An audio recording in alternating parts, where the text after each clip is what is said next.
For the delay, first we had the kids' rodeo, and then we had technical difficulties. But we'll try to get this underway now. This is I believe it's our 4th year of trying to celebrate the century farms in our county. Anybody here that doesn't know what a century farm is? It's a farm that's been in the same family for over 100 years and involved in agricultural production. I'm very proud that we have 6 in Houston County, and I know of, I think, 3 more that are in the process of trying to get their paperwork done. So we're really proud about that. I won't take up any more time away from y'all sharing your stories with us. I would like to introduce our 2011 Fairest of the Fair, Courtney Deganey. She's going to be coming up and helping us pass out our gifts at the end. And I'm going to turn this over to our first century farm, that is the Bateman Mills Sullivan Farm.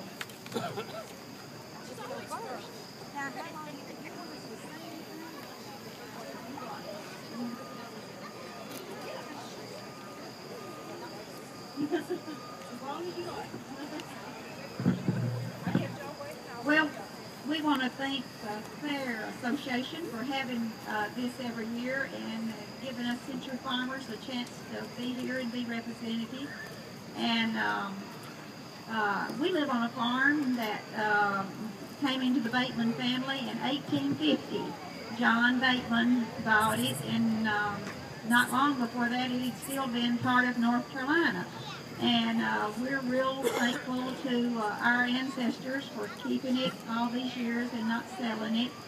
And it came down through the family, and at one time it had a mill on it, a water mill, back in the Civil War days. And they ground corn there and made meal.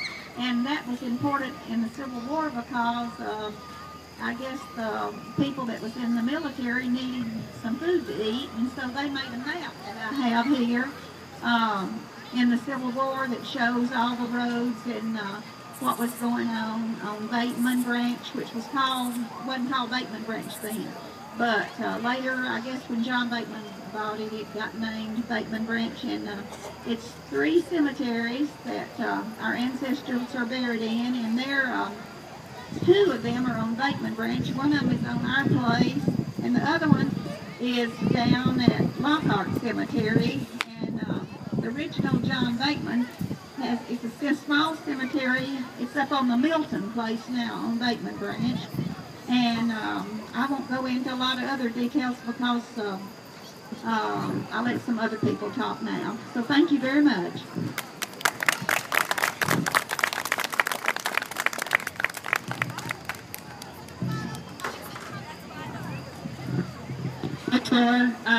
Courtney, we didn't get her cap out. You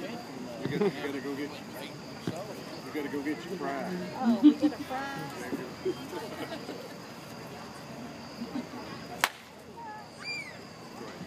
We'll have to interrupt our show here in a minute. We haven't got our tickets up here yet, but I know everybody's getting anxious for the $100 drawing. We're going to do one more farm, and then hopefully I can find Kendall and the tickets, and we'll get that drawing done. And now I'd like to ask Mr. Terry Beard to come up and tell us about his family farm.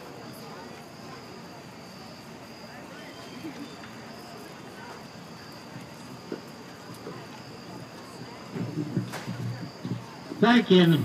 She said I'm Terry Beard, and Terry Mazzell, he's going to have to hear this again because he won't win his $100 if he don't listen to me again this other night. So he won't be real excited about the Beard's Triple H farm, but we just like again to thank the Fair Board, and I'm thankful that I'm still able to farm and keep the land in the family. But Henry Humphreys Halliburton came to Houston County or Stewart County at the time. The deed was recorded in 1851, so we assumed that he was here about 1851, built a house, log house, 2-room long house with a breezeway through it, and his wife, or his daughter, talked about the Civil War. She could hear the cannons at Dover in 1862 or February. But anyway, I'm not too good on my history, but he bought 320 acres, and we used the first three initials of Henry Humphreys Halliburton identified as a Triple H, Beard's Triple H, honoring the owner. He had 4 children, 2 boys and 2 girls. On my side, Margaret, daughter of Margaret Elizabeth. I told him the other night that all of my grandmothers on my mother's side was named Elizabeth.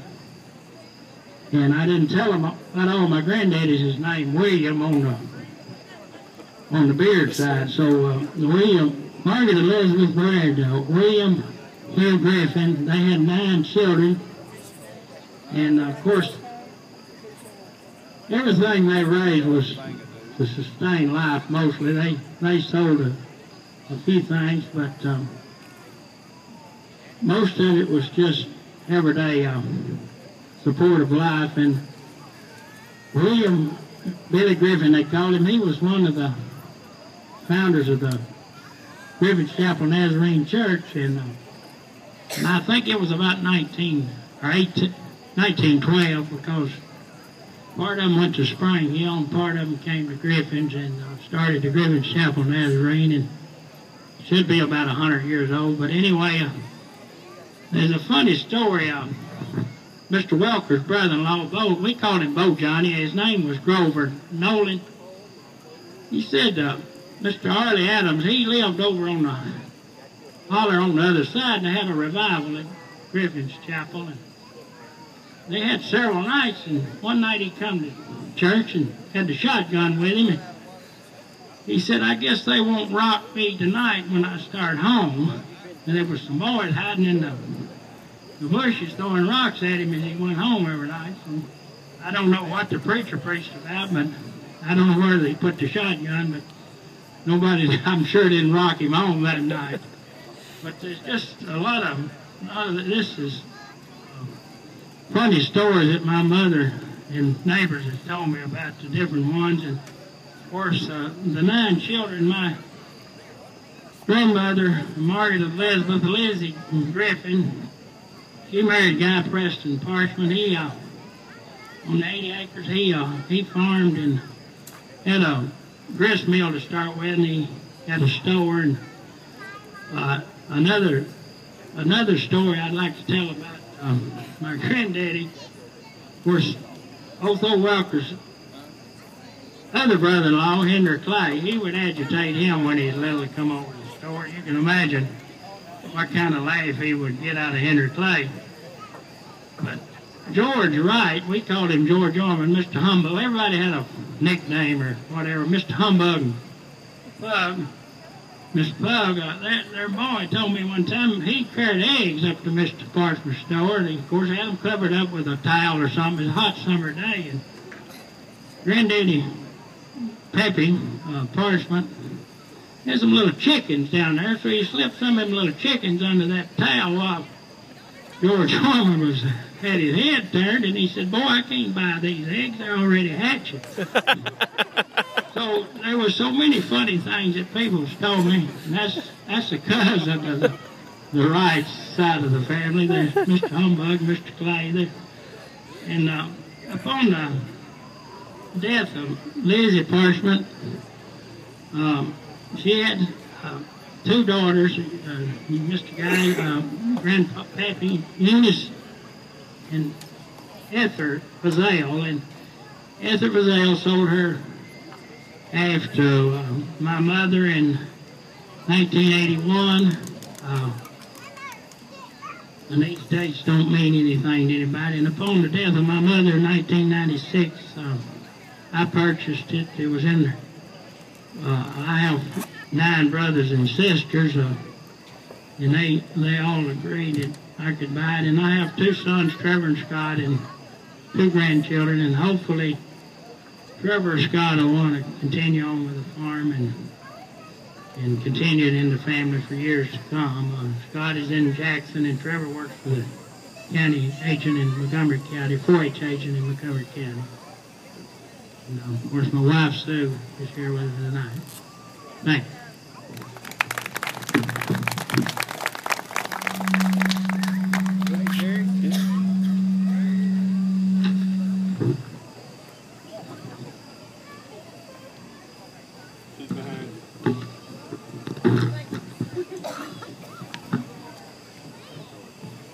We have the tickets.